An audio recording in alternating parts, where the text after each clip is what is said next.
Today we'll be discussing Women Are the Fiercest Creatures by Andrea Dunlop.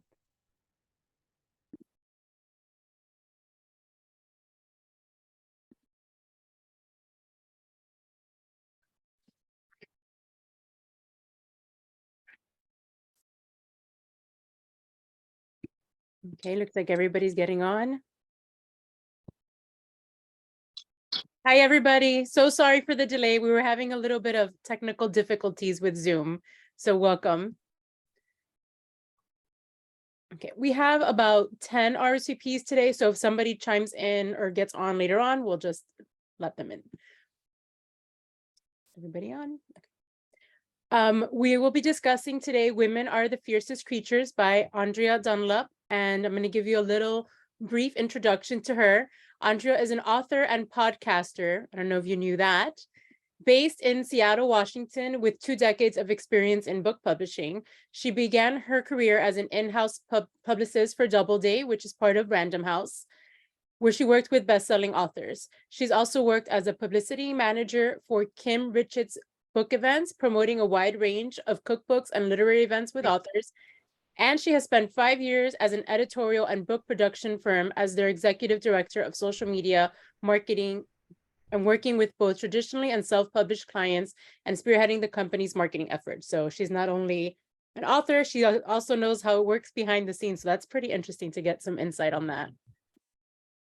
She's the author of 4 novels. Get ready to jot these down in case you want to check them out. Losing the Light, She Regrets Nothing, We Came Here to Forget, and the latest one is Women Are the Fiercest Creatures. And her podcast is called Nobody Should Believe Me, and she's having a nonfiction book coming out with the same name by St. Martin Press in 2025. Sometime around then. Okay. That's a little TBD at the moment, but yes, it is coming. It's coming. I have to finish it. Okay. I hope I got it all. Yeah, I mean that's plenty. That is plenty about me. I'll let the ladies introduce themselves briefly so you know everybody's name. I think most are based in Miami, but if you're not, just share if you want. We can start with, I'll just go by the order you're on. Andrea. Hi, my name is Andrea, and I am based in Miami and super excited to have you on with us today and discuss this book. Thanks for joining us. Christy. I am Christy. I'm out of Miami, Florida as well. Thanks for joining us tonight. I really enjoyed the book and I'm looking forward to discussing it tonight. The double team over there, these two are roommates. Sorry, we're almost home, we promise. I'm Jenna, this is Allie, and we're also in Miami, and I don't know if she's next, but we also invited one of our friends, Danielle, to join us. She's also on the Zoom. Hi, Danielle. Okay, you can go next since Jenna introduced you. Hi, I'm Danielle. It's my first time here. I'm really, really excited. Thank you for having me. I think this is awesome, and thank you. I'm in Miami too. Vanessa. Oh, I thought I was muted. I'm not muted. I'm Vanessa, and I'm also from Miami. And Audrey is actually the one that included me originally. So I think this is like the 3rd time joining. And Alexis. Hi, I'm Alexis. I'm also from Miami. I'm very excited to have you on and hear what everybody thought about the book. And everyone comes from various backgrounds in their job forces. So I think it'd be interesting to get a little insight if anybody had any similar experience with misogyny at work or anything like that. I know I have, so we can chat about that in a bit. Thank you so much for having me. What's up, Miami? Hot, and it's raining for like 3 months. Yeah, it's actually pretty hot here today, but we are these are the nicer months in Seattle. So these are, you would think that Miami the summer would be the best, but it's like our rainy season. Yeah. Okay, so we'll start off with you. Can you tell us a little bit about your writing process and how the idea for this novel came to be? Sure. So I started reading this book when I was pregnant with my daughter, who is now almost 5. And I finished writing it while I was pregnant with my son, who is just turned 1. So obviously there's a lot about motherhood and pregnancy and childbirth and kind of all the various stages in this book. And so that's why those things were very heavy on my mind. And I started this book, you know, it's pretty typical for me. The writing process has been different with every book. You know, I have some other ones published. I have several others that I've written that are not published. And it's all been different every time. You know, sometimes I have like a much stronger idea of where the plot is going. Sometimes I just really start with the character. For me, this one was definitely starting with a character. I started with Sam. She's always been at the center of the story for me. And just this idea of someone who, you know, is a single mom with a big secret, who's really trying to kind of reconcile some things that happened in her past. And the characters are, you know, the main characters, Sam and Anna, are both my age. I'm 41, and it's a very interesting time in life. I don't know how old you all are. You all More or look, less. I'm yeah, 42. So we you all have- look 28, but I don't know. No, I am almost 43. We have some around my age group and some in like their mid to late 30s here. Okay, so like it's an interesting time of life, you know, like you're still young in the spectrum of things, but then you like see people who are 20 and you're like, okay, I'm not that's not where I'm at anymore. And so I thought it was just interesting to write about kind of being at that life stage and where you have made some really big choices in your life that are, you know, hard to undo, but also where you sort of have time to change course, but, you know, that time might be getting shorter. And if you need to reconcile something from your past, it's probably a good time to go ahead and get on that. So that was kind of where I was coming from with this book. Okay, you kind of answered my next question of how long was your writing process. So this is basically like your third baby, I guess, since it was around for both of you. Yeah.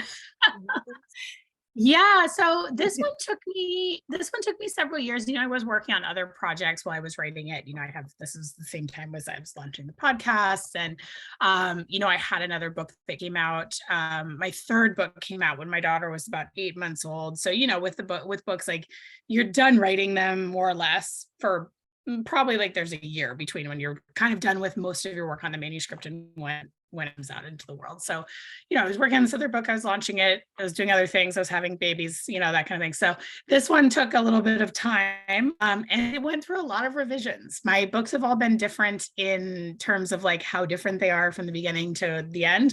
This one definitely had like many subplots and other characters and other things going on that ended up getting cut, which is pretty typical for me. I like to write big bloated drafts where I just take every rabbit trail that I feel like it and like don't worry about what's going to end up in the final. So this one had a lot of stuff that ended up being cut. But yeah, so this one went through a lot of revisions and, you know, there's just a lot going on while I was writing this book, such as a global pandemic and 2 children and just some other things. Now that you say some things were cut, was anything cut that you really wish would have stayed? No, I mean, I differ a lot from some other authors on this. I think there are some authors that are in my camp and some authors that really hate cutting things from their books. In general, as long as I feel like it stays true to like what I feel like I want to say with the book. And like, I really love cutting, right? Because again, like I know I write drafts that are like 110,000 words in the beginning, you know? So it's like, I know there's a lot of stuff. And so sometimes, you know, one of the biggest things that got cut, and I know this has been a heartbreaker for some people when I've delivered this because they're like, oh, I wanted to know, you know, more about her. But I originally had written the book from 3 perspectives. So originally Jessica had her own sections. Oh. And that was like, I think that was a big decision to cut that. I think it made the book better. I really like my books to be tight. I like the plot to be tight. I like it to keep moving. Multiple perspectives is tricky, even with 2, definitely with 3, if you're telling a story that's contemporaneous, right? So if it's all happening at the same time, it's like, you don't want to end up just being like, well, here's what the scene looked like from her perspective, and then here's what it looks like from her perspective, and then here's what it looks like for her perspective, unless you're delivering very interesting new information, right? Yeah. So, but I think like too, you know, what I always find as a writer is that all of that work that I do, even if it gets cut, it helps inform what stays in. So that was really helped me get to know Jessica a lot better, and I think it made her a much more whole character than she might have been if I hadn't spent all of that time thinking about where she was coming from. That's really interesting. I'm a writer, I'm a journalist, so not an author, and Audra also writes. And I know when I write like personal stories and things get cut, I get like attached to it. Like I fight for things to stay. So that's must have been hard for you to like just let it go. Writing about your own life is really different. And this is with the book that I'm working on right now, which is a nonfiction book. It's not a memoir. It's a true crime. So it's based on the podcast, and there's 3 stories. And I did end up putting my personal story kind of in between those. And that has been a wholly different experience than writing fiction. Even writing fiction based on my own life, which was what the 3rd book was, totally different. Just like there's a whole level of vulnerability there, I think, in like emotional sort of stuff around writing about your own life that like is very I'm finding very labor intensive in a way that fiction is not. Because in fiction you just make things up, and that's very freeing. Do you have like a favorite place or time to write, or are you like consistent morning writer or something? Yeah, I mean, definitely before having kids and in between child 1 and 2, I have been a morning writer, not because I like mornings. I'm not one of those people. I'm married to one of those people. It's very annoying. But I do love writing in the morning. That's a habit I got into when I was in my 20s. I got some advice from a wonderful older writer friend who I met through my publishing work, who basically told me that like if I didn't start writing in the mornings, that I was never going to finish a book. And I think she was probably right. And I think that there is something really special and magical about mornings. If you're like up and no one's bothering you, and you like have your coffee and you're just alone with your work, and like that is very special. So I do love writing in the mornings. I hope that like, you know, my son is finally getting on like a better sleep schedule. He still is like waking up at 6, and I'm like, go back to bed. But as soon as I get that window back, fingers crossed, in the morning, I probably will start doing that again. Because I love having that little time before my day starts where I can just like be alone with my fiction. It's the best thing. And how much research goes into your writing process?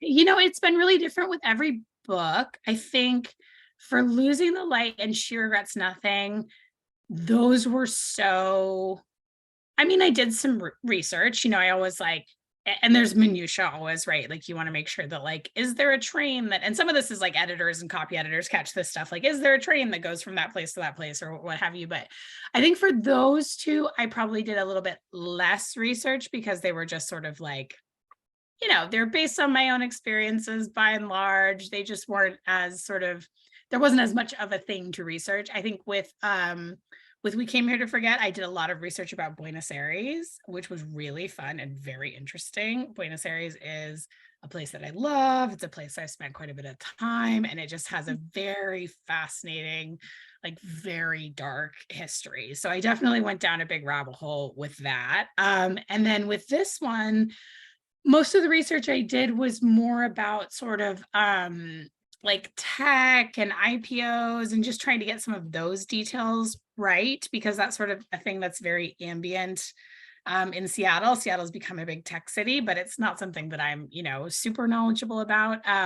So I definitely wanted to get like those details right. So I think that was the biggest. And then there was like questions where I had to like, you know, ask my dad and my husband, like, how does it, when we say algorithm, like, what are we talking about exactly? You know, that kind of thing to make sure it just didn't sound, it's like, you want to get enough right that it's not going to be, you know, it's not going to stand out. So yeah, it really completely varies with every book for fiction. And obviously like writing nonfiction, then you have to do so much research, and that's part of what, you know, makes it a heavier lift. So for sure. Okay, now to get into the book a little bit, what would you say your message is for women are the fiercest creatures? I mean, it's always funny. I would never frame like my fiction as having a message exactly, because I always am just more interested to know what people interpret from it, you know, and like, I'm never interested in telling someone that they read it the wrong way.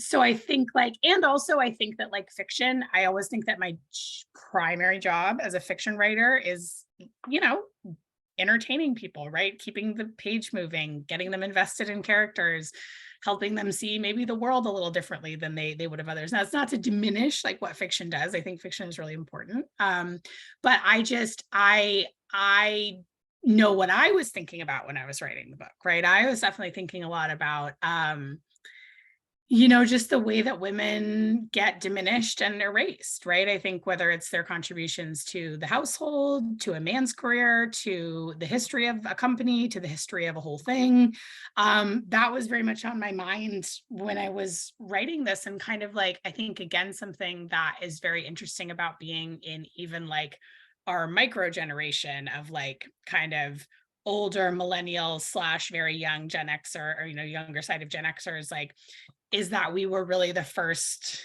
generation of women who was born post all of these huge feminist gains of the 1970s. So like post Roe v. Wade, RIP, post, Title IX, where we got all these more access to sports, and post all of these reforms where it's like women can have their own credit card and all, bank account and all those things that just like were so recent when we were born. I mean, those were like several years old when we were born. And so I think it's like, I think we were raised as a generation of women with so much optimism about what we could achieve, and like this messaging of like, everything is equal now and you can do whatever you want. And so like, that was very positive in some ways, right? I think like we're very lucky to have been raised in that climate. But it's also kind of then was a shock when we all ran into some of these barriers that we inevitably ran into. And I think that sort of left us unprepared for, conversations about a lot of things, right? Not just from a feminist perspective, but certainly for me, growing up in the suburb of Seattle as a white person, like, that was very much the era of like, we don't see color and racism was solved in the 60s, hooray, and so it's like, when you go into the real world then and you're like, oh, this is not what I was led to believe was going on in the adult world. So I think like, my characters are all kind of struggling with that in various ways too. And so I think in terms of, this is a very long answer to what's your message? Okay. I don't have a message. Here's an entire TED Talk about the message of this book. But yeah, I mean, those were things I was thinking about, right? And like, whether or not those things made it through to the reader, I always think it's so interesting to see how people react to my book and to my books, and sort of like, did people just take away like, this was a really fun page turner? Like, I'm not insulted by that if they did. If they really had a deep think about some of the things that I was thinking about, that's also really gratifying. Like, I think there's no wrong way to read a book. I had total book hangover after this book, and that has never happened to me. I couldn't pick anything up for like 2 months. I would pick things. Oh my God, that's such a good compliment. Thank you so much. Like fulfilling. And I have never had that happen. I did not understand what book hangover was or that. I sped through it, and I agree with your message. I personally went to an all-girls high school, so we were trained in a way where like, we're all equal, we have a voice, and then you get into the workforce and you say something and then it's ignored until the man says it, and then it's taken to validacy, or you're used for as a woman as like, you need to entertain the male clients or whatnot. So these were the things that like I was oblivious to as someone in high school and college. So I don't know, does anybody open it up so it could be more of a discussion? Does anybody have a message that they took from the book itself? Anybody want to chime in? I think I had similar sentiments. Vanessa and I were texting right before this call, and I said, I think the biggest thing that I took out of it is that it's still very much a man's world, as much as we, would like it to be otherwise. But I thought it was interesting too, because I think some of the characters sort of contributed in a way, to like, it's they were in this situation almost to their own detriment, and like some of the characters I wanted to shake them a little and be like, stop defending him, stop, like, he's awful, and like, stop covering for him, and stop, it's sort of enabling him to be this person that he is. So we Vanessa and I were just texting about that we were sort of frustrated in a sense, but it's real. I think it's very realistic to a lot of people's situations. Yeah, I like that it was very different. Like, there's a love story in there, but it's not just like female empowerment. Like, you had a little bit of everything. The mystery part at the end like totally caught me off guard. I was like, oh, now it's a suspense novel. I think love you said that because I think like that is something I thought about a lot too, is like how it's almost like the pull of those systems is so strong. And I think especially for women and especially for white women, so like thinking about Anna, you know, like the pull of like aligning yourself with a powerful man is pretty strong, right? Because that's going to mean like, that's going to be not that it's like a total cop out, but it's going to be an easier road than just like trying to fight the power every day for the rest of your life, and like sort of how exhausting that is. Or even for Sam, kind of, you know, and like the way she feels about like her versus her mother, right? Where she sees her mother as this person that like constantly has the energy to fight back against systems, and then Sam's just kind of like, well, like, yes, and also I want to like kind of live my life, and maybe I just don't need to like fight for my place in tech, like maybe that's going to be too exhausting. And I think that's like very real too. And I think sometimes like we expect women to like, we make these huge cultural problems like an individual problem. And I think that was like, we're coming out of the girl boss era, where like the girl boss lean in era was all about like, just try harder and then none of these things will be a problem. It's like, oh, maybe that's not totally gonna work. The three main female characters in the novel are really different. Is there one that you identify or relate to the most?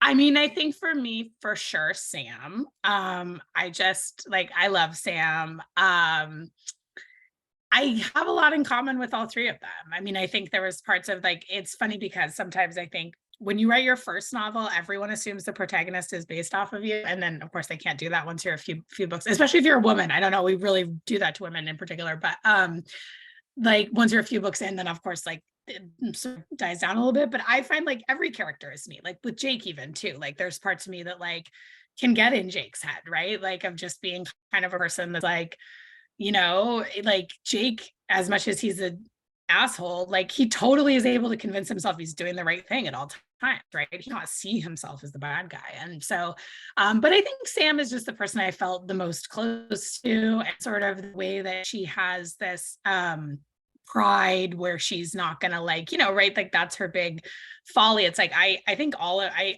my main characters, my main female characters are really good people. I think they're all good moms. I think they all have like good character, but they obviously also make really huge mistakes, and I'm not interested in writing about people who don't make big mistakes. It does not make for an interesting book, right? Not realistic. And so like I think with, you know, with Sam, like her biggest maybe like mistake that she made is not, you know, following up on the whole thing about Jake, right? Just like letting it go, being like, fine, like you're gonna tell me that like to leave you alone, like I'm never gonna try and fight. And it's like, that is something I could see myself doing in that situation, of being like so prideful of like, I'm gonna do this on my own, like fine, like sort of like, you know, having this like big response to that and being like, I'm gonna go build my own business and I don't need you and I don't need your help. And then obviously she's rethinking that, and also rethinking like the effect that it's going to have on her daughter. But I think Sam for me is the most relatable, but I relate with all of them. This is open to everybody. Which scenes did you connect with most in particular, and are there any scenes or choices by characters that you disagreed with? Go ahead, Andrea. Anybody? Oh no, I don't. I want to hear everyone else's answers. Okay. Anyone? Is there a scene that you like connected with the most? I think with the scene with Jennifer being a new mom, and those scenes of when she's when Anna goes to visit her and how she's just like, and Sam, that, you know, she's like a walking zombie and whatnot. And I think as a mom of three, each, you know, even after the first time, the second and the third time as well, like it's all over again going through that. So I think that resonated with me, and it kind of like took me back thinking, you know, to those times again. Yeah, that was very like, that was part of Jessica that was really based on me. I did not cut all my hair off, thank goodness, but I had a really hard time after my first pregnancy, and like had postpartum anxiety and insomnia, and like that, you know, you just feel like an absolute crazy person. And it's like, it's such a relatively short period of time, but when you're in it, it feels like, oh my God, this is my life now. Yeah. Yeah, that was really big of her to go help her and like visit her. Yeah, I think something else that I wanted to think about, especially with these three characters, is like how, like there's this stereotype about women being catty, or you'll hear men say like, well, women are just like that with each other or whatever. And you're like, do we think about why women are sometimes like that for each other? If like women are all feel like they're competing for like the only spot, and then men just like have all the room in the world, And so I think like there's this way that the culture turns women against each other. And I think that's gotten less with generational, like in some ways, and in some ways not. And so I thought with these three characters, like they're sort of in natural opposition to each other, but they're also sort of natural allies, right? Because they all are part of this family. And so it's like, I sort of wanted to explore the ways, like, especially Anna, right? Like, this is the person, like, this is the younger woman that her husband cheated on her with. But I think it's like, when you have those moments where you really see someone's humanity, it's like hard to just see them as an archetype. So it's like, she sees Jessica in this new mom place and just is like, okay, I can no longer see her as just like the 25-year-old bimbo, because like she's a real human being, and I can't actually like ignore that right in this moment. Even Sam like befriended her really nicely in the yoga studio. Like I was in awe that when she realized who she was, she continued to be so supportive to her. Yeah, and it's like it's a little bit shady of Sam, right? Too, because she's like, she knows that she's about to sort of like, like she wants to be there for Jessica, and she like feels sort of protective of her and kind of big sistery to her, but also she's about to sort of like drop this bomb that's going to affect her too. And so it's just like, yeah, they're just all in like they're all in a really tough spot, and it's not circumstances that they created, but they have to deal with it. And that's also, I think, like an underlying theme of the book, right? Is that like men messing things up, women cleaning them up. Does anyone have any other scenes you want to mention? Or characters that you connected with or disagreed with? No? How do you think Anna and Sam have changed from the opening of their new companies in comparison to how they were when they were working alongside Jake? Oh, wait, did you guys have something to say over there in the green? Well, it wasn't now that we're in home. It wasn't a scene necessarily. At first, when I finished the book, I was like, you can't leave this like so open-ended, because I like, obviously it was getting to the end. I'm like, we're not wrapping things up here. And I was like, this is terrible. Like, I don't know how it ends. And then obviously I read the letter, like the birth daughter story, and it like summed everything up perfectly that you wanted to know. But at the end, I'm like, what's happening? So I have to admit, I was a little like, what is this ending? So I was curious as to we want that ending, or was that part of like the cut that you needed to cut something? So you did it all kind of in the, what is it called? Epilogue. Like epilogue. Yeah. No, is that always your intention, or yeah? I'm trying to think. I mean, as soon as I had an ending, that was the ending, right? Because again, this is when I started off without knowing where it was going. But yeah, I mean, I really wanted I wanted them to come together.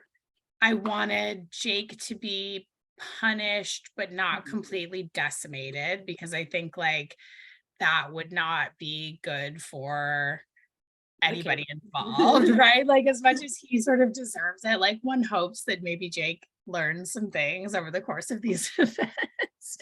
Probably not too much, but maybe he came like a little bit away. But yeah, I mean, endings are the trickiest part of novels for sure, because you have to kind of like land the plane and make it satisfying enough, but you don't want like everything tied up in a bow. And like, I mean, at least for me and for my genre, right?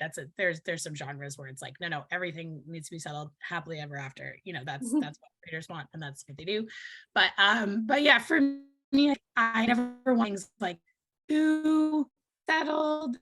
You want this and like they're gonna live real lives after this. But I loved the idea of Sam and Anna coming together, of just like them, of them figuring it out, and like the family of them all putting their children first too, of like them all ultimately sort of saying like, these children are siblings with each other. Like we have to figure it out for them. And I believe that all three of those characters would do that ultimately. Well, I thought actually that Jessica was going to be her daughter going through the story. God, I was because she would make comments about that she would have been about the same age as her biological daughter. I was like, my gosh, it's gonna come out that she's her daughter. So that was the whole book. I was like, I hope that's not the revelation at the end. It's so awkward.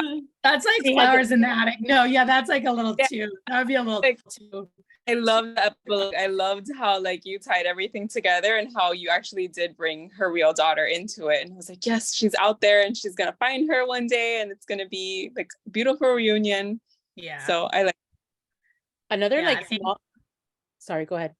No, you're fine. I was gonna say another small scene that I liked was one of the times that like Anna broke down and her friend came over with like wine or something and just like sat in bed and like talked to her. I was like, that is like so real and what like most women would do in that point, like at that point, I think.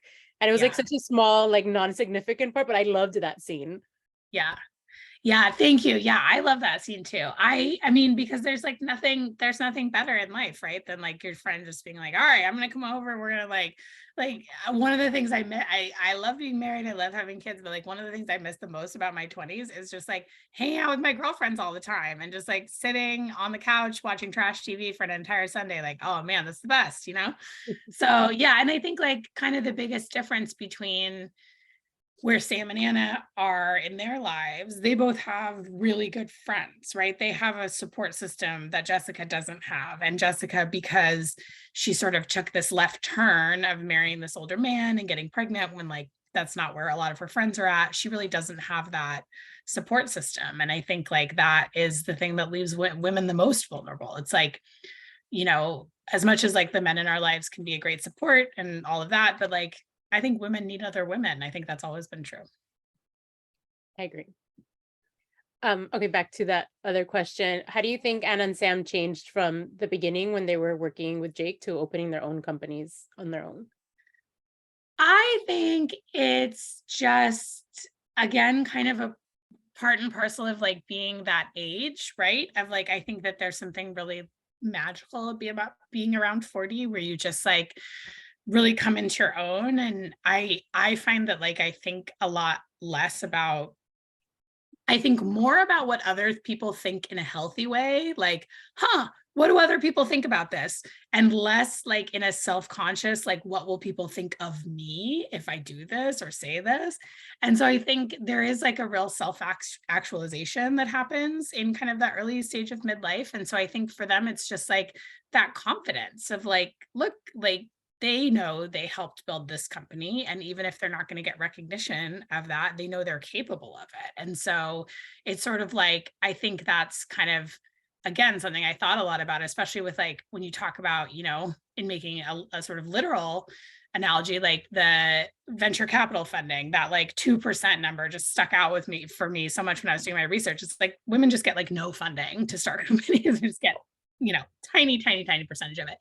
And like, it's sort of that, like, who gets the opportunities and how, and like, women would start more companies if people were like throwing money at them at the same rate. And it's sort of like, I think just that sense of like everyone not being at the same starting line, that was not something that really clued into me until I was a little bit older. But then you sort of like get over the shock of that. And then I sort of see them being like, okay, but we are here now. And like, we're going to do all of these things. Ready? Okay, as Sam thinks about strangers, she realizes a piece of her had always lived inside the program. What makes this moment so frustrating for Sam and for the reader? And then for everyone, if anyone wants to chime in, have you ever experienced someone taking credit for something you created? Oof. Yeah, I'll answer first. I'm very interested to hear other people's answers. I mean, I think there is like, you know, I do creative work. I've done creative work for a long time. I think that is like, it's something that is very hard to quantify and can be like easy to sort of erase someone's contribution in that way. And I think that as I was looking back through I wouldn't say that that's happened to me in a huge way, although I've had experience of putting a lot of hours into something and a lot of creative energy into something that got sunk by someone else, which is very frustrating, the sort of group project idea in grown-up life. But as I was looking back through sort of the history specifically of women in tech and women in, math, it's like there's a lot of wives lurking behind, like Albert Einstein's wife was a brilliant mathematician, but like she wasn't allowed to, continue being a mathematician. So it's like you just sort of like you realize that like for all of these years that women just like by law were not allowed to do a whole bunch of things, that all of their ideas were just being funneled to the closest man in their life, so their brother or their husband. And you realize that like as those sort of contributions live on in history, only the man's name is attached to them. And so I think that was just very poignant of the idea of like almost with creative work, if someone steals your creative work, it's like they steal a piece of you, because you're just like, I can't even prove that was mine, but I know it was mine. And that person just like stole it right out of my head. And now I can never get it back. Yeah. Anybody? I thought about that too, like how many companies out there and like apps and ideas. I'm like, how many of these started with like conversation with like a wife? So I thought it was just interesting of like, now I'm thinking of, all the brands and things that I like. And I'm like, where did those ideas come from? Yeah, it's like 98% of the ideas did not come from men. You know what I mean? Give a little bit of credit. Yeah.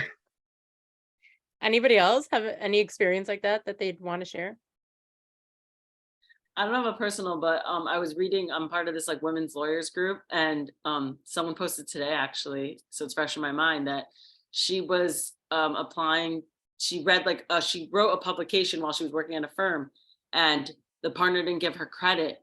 It was the partner and another male associate actually like were written on it, and he's like, oh, don't worry about that, like there'll be more. It was like a very weird situation, and she's applying for something that needs a writing sample, and she wants to use it because it was actually published in like a very well-known journal. And so she wrote to the associate saying like, hey, I was supposed to get a byline on this, like I worked on this, you didn't do any work on it. And the male associate was basically like totally ignoring her emails, and she was asking the forum like for suggestions because she has like all the drafts in her like in her saved documents of like all this journal she wrote, and it's published now and she wants to use it. And it's like there's been all these like comments like just submit it as your writing sample if you wrote it, or like write to the partner, or like all this stuff. And it was the male partner and the male associate that got the credit on the publication. And she's like, I literally wrote and researched 99% of this article. So this is still happening. I mean, like today in a law firm, like very clearly like, hey, whatever, like we'll put this guy's name on it instead. And like if you were to ask those guys, they would have some justification for doing it. They'd be like, no, it's just people will take it more seriously because we're more senior, or like, well, she did some of the research, but it's like they have some, they're not just being like, he, let's cut this woman out. It's like, I think it's so interesting, like the way that people sort of justify doing shit like that is so blatantly wrong, What I was going to say is, so I'm a teacher, which obviously is 95% women. However, I'm doing a mentoring program over the summer, and we have a male teacher that is there, and I'm not mentoring him, but he's in the program getting mentored. And the amount of praise that he is getting because he's male and going into the teaching profession compared to all the other people that are in the program is, I'm telling you, yesterday we had principals, and it was about 16 principals come in. They were all waiting to see him. And it was just like, I couldn't believe it. I'm like, well, what about everybody else? Like, what is the big deal about him? And they're like, oh, because he's so nurturing as a male. I'm like, and it was just like ridiculous, the amount. And I'm just thinking like also like with husbands, like my husband, we share a lot of responsibilities, but it's like, oh my God, he's the best because he does what he's supposed to do. And I'm like, yeah. Okay. It's just so weird. And I think we are responsible for that too, because us as women are like, oh my gosh, like look what he does. And it's like, yeah, but That's how life is supposed to be. We should be Yeah. sharing those responsibilities. This man is just a teacher, just like the other women that are doing the exact same thing. Yeah. So it's very strange. Well, it's so hard, right? Because it's like, you do want to like praise men who do that because it reinforces, like, yeah, like this is the right way, like to be a husband, right? To like truly share the burden, et cetera, et cetera. But then you're like, okay, like he's getting a parade for like being a parent. Like if a woman was doing exactly what he's doing, they'd be like, she's an okay, like she's not, you know.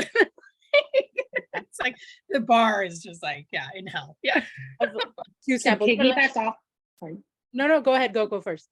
To piggyback off, I'm a teacher as well, and we have one male teacher in our middle school team. We're a small school, and we make comments sometimes because he'll share about the comments he makes with the kids, and some of the things he says, and we say, "Wow, if we ever made that comment out loud to a student, or whatever, we definitely like, administration. We're here, this and that. Oh, but he gets away with it because he's a guy."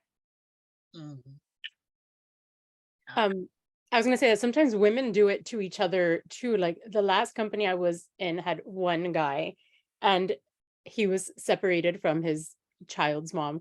And if he would leave early to go pick up the kid from school because he was sick or whatnot, the older women in the office would like lose their minds. Like, why is he leaving half day early to pick up his kid? Why doesn't his kid's mom do it? I'm like, how about if she's in a meeting? Like, we don't know what her life is like. Like I think as women, sometimes like that creeps up, especially like older generation. Yeah. Well, and like that's a great example of like the patriarchy hurts everyone, right? Because like I also think I thought a lot about sort of men and dads and their and then also what they miss. I mean, I was pissed. This is my old job, but like when my son was born, they give him a week off.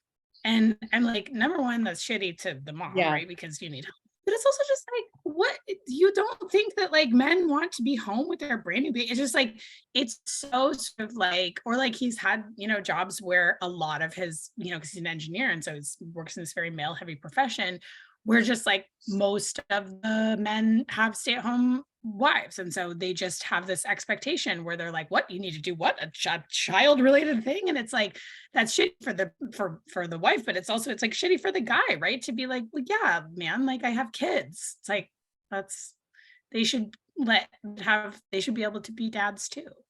Yeah.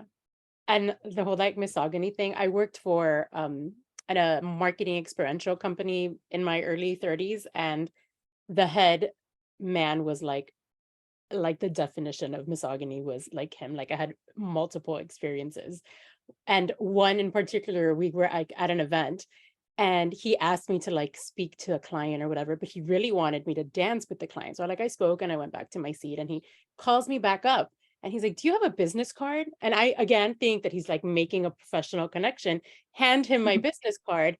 And the company's model was live the experience. And he hands it back to me and he's like, have you read the back of your business card? I had only been there for like 3 months. I lasted 3 months. And I said, yes. And he's like, well, do you feel like you're living the experience? You should go dance with him. And I was like, no, I'm in a relationship.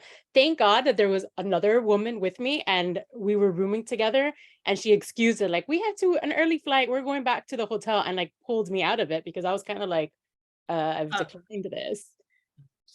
Oh, and I really hope that the younger girlies like do not. I hope that Me Too, like, because that's others like being in the workplace pre-Me Too was, I think, a different experience. And like now it's like you hear these older guys being like, well, you just can't do anything at the workplace anymore. And it's like, yeah, good. Like that was like, we never liked it. Like that always made us horrifically uncomfortable. And like 25-year-old girls don't have to like want to jump out the window when they go to the office. Yeah. And 90% of the office was like, I was in my early 30s and I was one of the older ones. So it was a fairly young office with like the older head execs.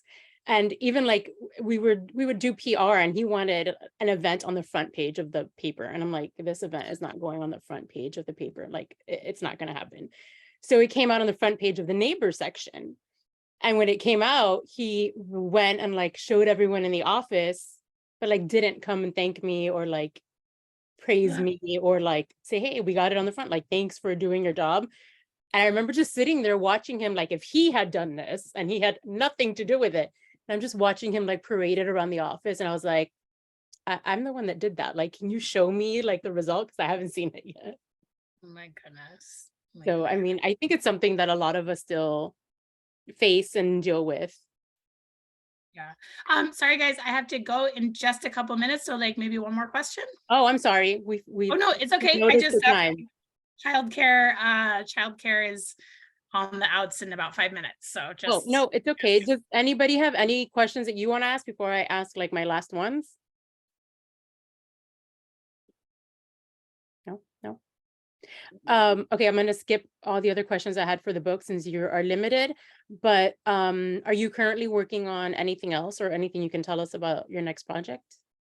Ooh, yes. And yeah, sorry, I have to No, dip out. This was such a delight.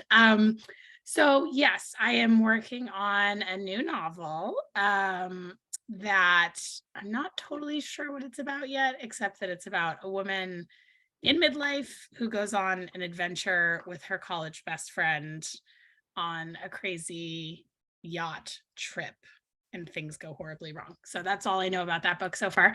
And then I'm working on my nonfiction book, and season 2 of my podcast, Nobody Should Believe Me, is currently airing. We are going to hopefully do a season 3 of that show. But yes, that is all keeping me very busy. So I am all over Instagram. Go follow me. I'll follow you back. And thank you guys so much for coming. This was thank so much you. fun. Can we take a photo before you leave? Yes, absolutely. Okay, if anybody I'm gonna has do the it book too. with you. Let me I'll pull get it a up. picture of you guys too and put it on my Instagram. Okay. I got the book this time, so Yay! I usually get it from the library and it's like gone before our book club. And don't log off. We can keep talking about the book. Okay, ready? 1, 2, 3. Let me do it again just in case. Set up the screenshot. Do it straight on. I don't know. Yeah, whatever. You get the hint. Oh, it went away. Oh, sorry.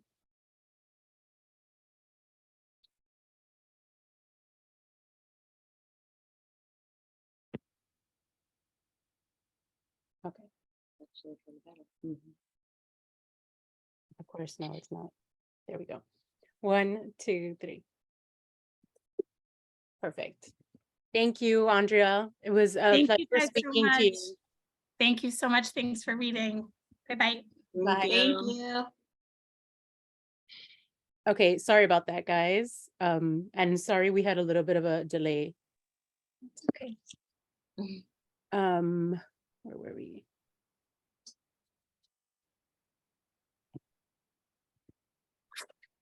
Okay, does anybody have any thoughts in general that you want to talk about? I really liked it. Yoga. I had just, like a few months ago, I read Lessons in Chemistry, and it's about like women in the 50s, and then this one is about like now, and I'm like, my God, like the stuff is still happening. Like, Yeah, I thought about the book now when she mentioned like in the past how women couldn't like work or get credit. That's the first book that came to mind. yeah, and like I went to see the author at Books and Books. She was here like a couple months ago, and she said that she was working at a tech company. I don't know, she didn't say which one, but she like was giving a presentation and said like this idea, and everybody shot it down, and a guy, she was in a room full of men, and another man stood up and said the exact same thing that she said, and everyone was like, oh yeah, that's a great idea. So she like stormed out of there and like wrote the first chapter of Lessons in Chemistry. Oh, wow. Yeah. So it was like a rage writing, but like because of her experience, and she's awesome. Like, I don't know if we can get her on here. She does.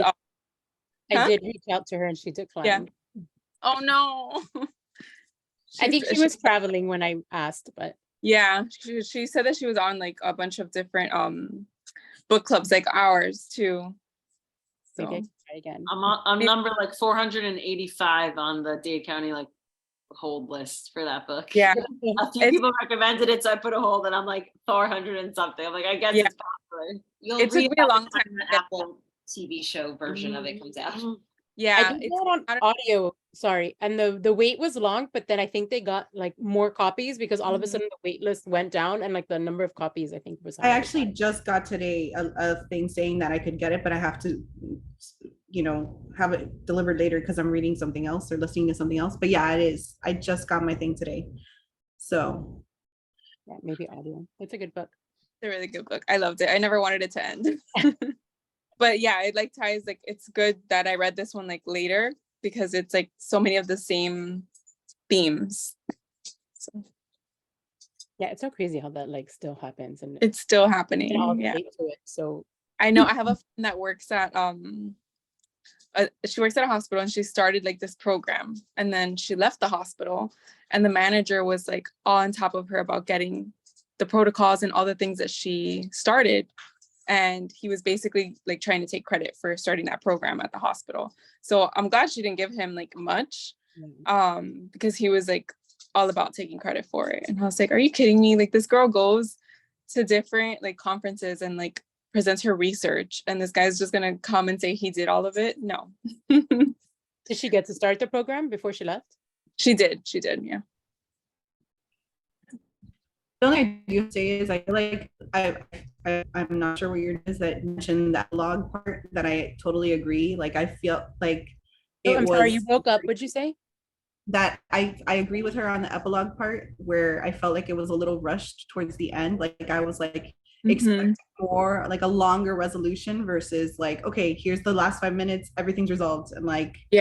that was the only thing that I feel like just a little bit more and maybe not. Yeah, like that was my main question coming in. So when she talked about how she gets a lot cut, I was like, okay, maybe it had to do. She's like, no, I this thought was the my same thing ending. was like in the editing. And I was like, no, this was my ending. And I'm like, I literally was 2 pages away from being done. And I'm like, nothing's like, I know you don't have to resolve everything, but like, we're in the middle of like Sam with the daughter. We're in the middle of like the Jessica, like we're in the middle of all this stuff. And I'm like, how is this about to end? Like, we know nothing about like the daughter, like the, Sam, like all of it. And I'm like Like Sam, the reaction to the I'm story. like, I finished it and I'm like, this is horrible. Like I was so disappointed. And then I was like, okay, like maybe there's something here. But like normally you don't have like a complete ending in an epilogue. Like I was just like, and it did sum it up enough that I was like satisfied, but I was like so upset after the end of the book at first. Like it was like, this is a waste of my time.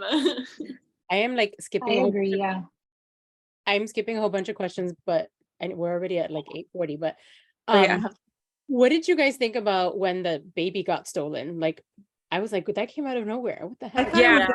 Jake. I don't know. I totally thought Jake was going to do it just based off of like trying to take the pressure off of the whole Sam situation. And I was like, oh, okay, it's going to be him like trying to put it something like, oh, poor him, but What did you think that it was the son? Like that part, I was like, where does this fit into the story? But it was Yeah. also rushed. Don't you feel like it was also like there was no explanation for like, Oh, it's the son. He has her. Okay, that's it. yeah. well, What like, he happened to the finally son? snapped. Yeah. he Yeah. finally I agree snapped. with Jealous, Vanessa. that was the only thing, the jealousy part, but Yeah. I agree. I thought it was going to be Jake, like Vanessa said, and that they would spin it like PR, like it was a stage thing. It was that was a little bit paquete, but it was the fun. Like, Yes. really, how long Yeah. are you staying hiding out with the baby? How do you know how to take care of it? That whole thing. I was like, what? I was like, now it's a mystery. That part could have been cut. I don't know. I mean, I liked the suspense about it and like them trying to like the story was coming out at the same time. Like I like that part, but then it was like the son, and I'm like, what? We had Yeah. like There was no, They would have. yeah, like I wish. like the purpose of it. Like I wish seen the Sam's mom a little bit more. I Yeah. liked her character. she was funny. Like fight the power. I think that's where I thought the book was going to, like they were all going to plot against him or something. So that I thought, but then now that she spoke, I kind of understand, like she wanted to stick with them being separate more than like, I don't know. Yeah. I think that's where she wanted to keep it. She didn't want them to like get together and it's fine, but yeah. What did you guys think about when Anna deleted the email when Sam told Jake about her being pregnant? I was awful. really sad. I was very sad that poor, I mean, as much as I hated him the whole book, I was like, that he doesn't even know he has a daughter. That's so sad. I feel like the further the book went along, I liked Anna less and less. Like she just kept doing things that made me like, at first I was sympathetic to her, and then she just kept like making poor decision after poor decision. I'm like, are you gonna own up to anything you've done? Like she with the email, I was like, are you even gonna like ever admit that you were the one that deleted it? And and she just kept like, it was like, oh, I should, but I don't. And she just oh, I should do this, but she never did anything that she I feel like her way of like retribution was like the investment money for Sam. Like I feel like it was her way of trying to make things right. like apologizing when And I was like, Sam was my favorite. Sam was like my 12 years of favorite, and it was my was, least. like well, and just using like her childhood as like an excuse for her behavior, which was just not an excuse. You can still be a good person who had a shitty childhood. and like I was like, he could have been like an active father. Maybe they could have things out. Like this little girl without a dad just because you were selfish and your relationship didn't even work out. Like, why did she tell him when they got divorced? Yeah, right. I think it's also like she still wanted him back. what the author mentioned of like sometime, like I think in Anna's situation, like she took like the easy way, right? So the author was mentioning like sometimes it's more convenient to like align yourself with like the powerful man. And I think Anna had a lot to lose with the IPO. Like she had a lot of shares invested and like she wanted it to go well. So in a sense, I think she made a lot of selfish decisions too, even though she did sort of pay it back, but still. Right. Yeah. In the end, she was looking out for herself more than anyone else. In the epilogue, Kayla seems optimistic about meeting her mother and half brothers. Do you think the Sarnoff and Flores Walsh families will welcome Kayla in the way she hopes they will? And how do you think Kayla reaching out to Anna will impact her boys? Did this? I mean, that was the Jenna thing kind of answered this. Did this give you closure? Yeah, I mean, that was the thing she like seemed to care the most about throughout the book was like what happened with this Whatever stuff. happened. Yeah. But the boys, I don't think knew because I think she only mentioned it to Pam. Her mother. Yeah. Yeah, and like I don't remember because I read this. Like, I think it'll. I don't know. I think it will throw off the boys because like they just got this new stepmom, they just got this new half sibling. Now they have another half sibling. They're gonna be like, Those what? boys need some therapy. Yeah. No, and then the kid older like one. Lola, so it was like.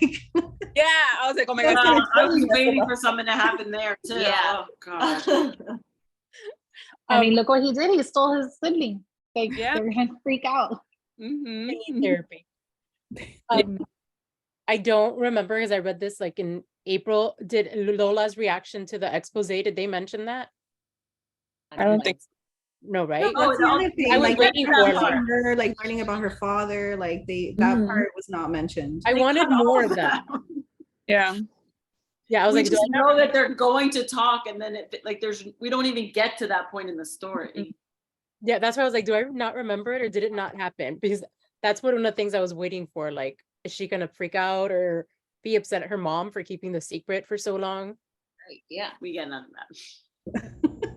And I want a sequel. No, I want an ending. Did you guys like the book overall? Like, was it a good pick? I Yeah. did. Okay, 8:44. I'm not gonna keep you longer. Who is ready for our next book? Yay. I'm gonna put it in the chat, but first. Okay, so the next book is a little bit of like a trigger warning. I just started it a few weeks ago. It's called Her Too. It's a thriller. It's about and I'm not giving anything away. This is like in the back of the book and happens within the first 2 chapters. The main character is a lawyer who defends men who are accused of rape and always gets them off, like acquitted, and then she gets raped. So it's like her reporting this or like going against men kind of like will make her whole career fall because this is what has brought her up in like her law circle. So That is it sounds- something you guys would be interested? It's kind of heavy. It sounds really good though. I'm excited. I hope the library has it. And the author will The be author? joining us. The author's Yeah? joining us. Oh Then I'm sold. Whenever the author's coming, that's when. yeah. Whenever the, yes, Here, I I put have the link in the chat for it. I have like the advanced copy, so you can't really see the cover, but Defending. let me see if I can put an image here and then I'll put. What isn't this?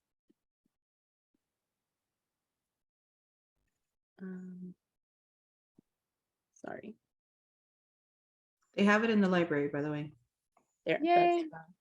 That's the author. That's what the book looks like. It's in the little chat so you can see the photo.